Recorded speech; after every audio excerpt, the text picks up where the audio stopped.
Hi guys, it's me Zikra Fatma welcoming you all to follow your passion. So without any further ado, let's get started.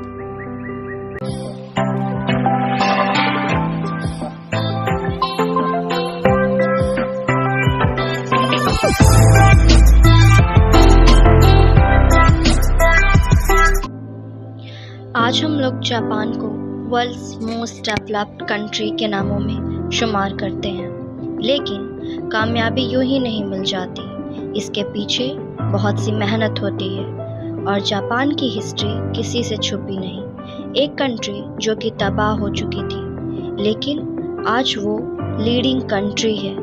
जैसे डूबते सूरज के बाद बढ़ता अंधेरा नई शहर का इशारा देता है, वैसे ही अपनी हार से सीखकर हमें अपनी ख्वाहिशों को पूरा करने की कोशिश करनी चाहिए, अपनी गलतियों को सुधारना चाहिए, जैसा जापान ने किया। विश्व युद्ध में हार कर उससे सीख ली और आज वो हम सब के सामने है। जापान एक छोटी सी कंट्री है, लेकिन इसका पास्ट भी टेक्नोलॉजी में बहुत आगे था।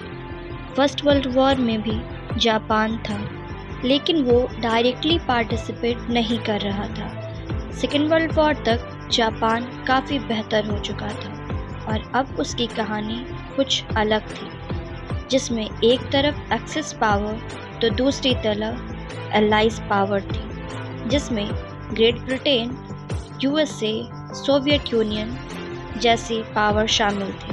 तो दूसरी तरफ जर्मनी, जापान, इटली, ये सारे एक्सिस पावर में शामिल थे, जिसमें कुछ मेजर गलतियों की वजह से एक्सिस पावर हार जाती है।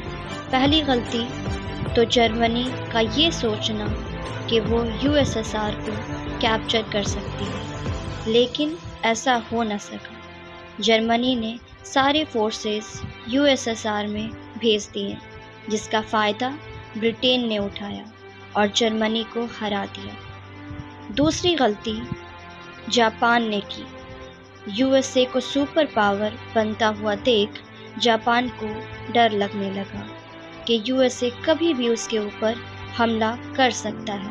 ना चाहते हुए भी यूएसए वर्ल्ड वॉर में शामिल हो चुका था और जापान का डर, जिसे छुपाने के लिए उसने यूएसए पे अटैक किया ताकि यूएसए डर जाए, लेकिन इसका अंजाम बहुत बुरा हुआ।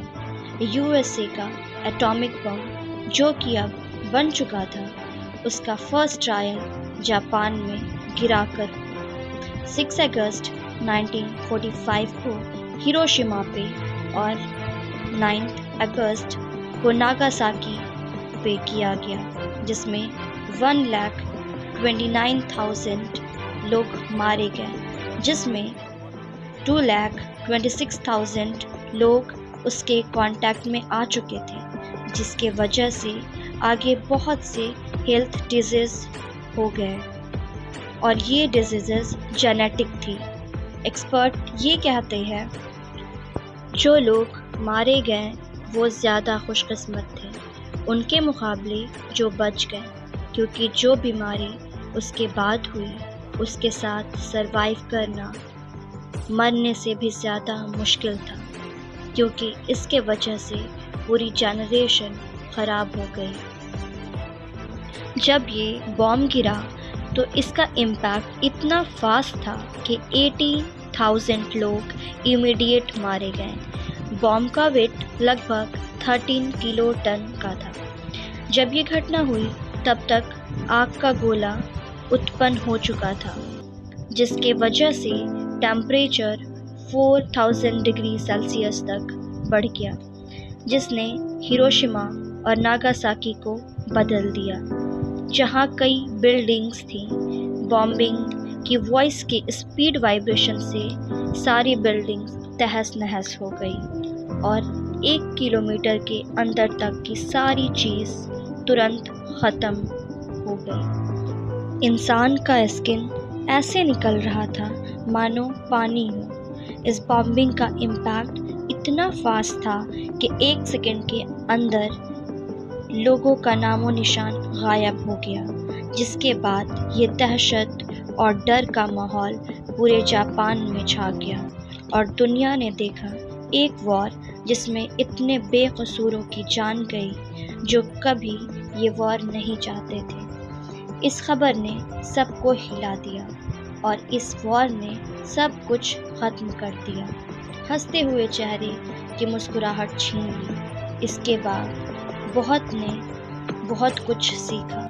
जापान ने 14 अगस्त 1945 को अपने आप को सरेंडर कर दिया, जिसके बाद वर्ल्ड वॉर को ख़त्म कर दिया गया और पीस ऑर्गेनाइजेशन स्टार्ट किया गया। जापान की रिकवरी में यूएसए ने भी अपना साथ दिया और जापान की ये रिकवरी एक मिरेकल से कम नहीं, जिसने अपने आप को 2 दशकों में इस्टेब्लिश कर दिया।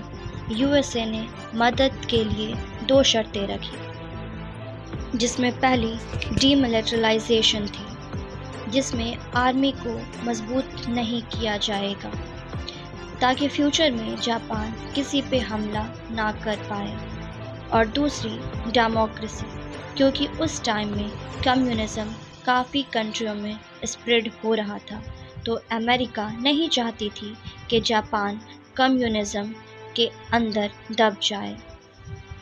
जापान को डेमोक्रेटिक कंट्री बना दिया गया और न्यू कॉन्स्टिट्यूशन स्टार्ट किया गया, जिसमें हिरोहितो को हेड बनाया गया और जापान का फर्स्ट रिफॉर्म एग्रीकल्चरल रिफॉर्म था।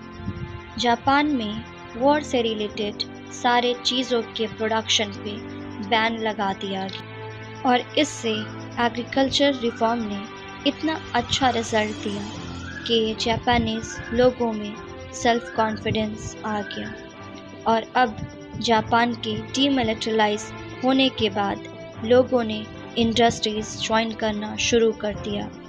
जापानीज़ अपने आर्मी के लिए जानी जाती थी, जो कि उसका बैकबोन था, लेकिन अब वो लोग जो आर्मी में काम करते थे वो इंडस्ट्रीज़ में काम करना शुरू कर दिया, क्योंकि डीमिलिटराइजेशन होने के बाद वो लोग अनएम्प्लॉयड हो चुके थे, जिसके बाद उन्होंने इंडस्ट्रीज़ ज्वाइन करना शुरू किया। उनमें नेशनलिज्म की फीलिंग सुपीरियर थी और डिसिप्लिन, जो कि आज भी देखा जा सकता है। इसके कॉम्बिनेशन के साथ जापान ने रिकवरी करना शुरू कर दिया और जापान के प्रोटेक्शन की रिस्पॉन्सिबिलिटी यूएसए ने ले ली, तो जापान का डर ख़त्म हो गया और अब पूरी तरह वो अपनी इकोनॉमिक कंडीशन पे ध्यान देना शुरू करती है। 1960 से हर साल जापान ने 15% तक इकोनॉमी इंक्रीज़ किया और 1972 तक जापान वर्ल्ड की 3rd सुपर पावर बन चुकी थी। यहाँ तक कि उसने जर्मनी को ऑटोमोबाइल्स इलेक्ट्रॉनिक्स के मामलों में पीछे छोड़ दिया था। जापान ने इकोनॉमी के साथ साथ सोसाइटल कंडीशन को भी सही किया, जैसे equal distribution of land reform, labour reform जैसे इम्पॉर्टेंट चेंजेस किए और ये रिफॉर्म पॉसिबल हुआ जापानीज़ लोगों की वजह से, उनके हार्ड वर्क की वजह से, क्योंकि जापानीज़ लोग कोई भी न्यू टेक्नोलॉजी को सीखने के लिए रेडी रहते थे और उसमें ईज़िली अडेप्ट कर जाते थे। तो कोई भी कंट्री अपने आप को तब तक बूस्टअप नहीं कर सकती जब तक वहाँ के लोग स्किल्ड ना हो। तो ये थी जापान के रिकवर होने की कहानी। So I hope that you liked my video. If you did like, then please don't forget to subscribe it and do like, comment, share to my channel. और मैं मिलूँगी आपको नेक्स्ट वीडियो में। तब तक के लिए take care your surrounding and follow your passion.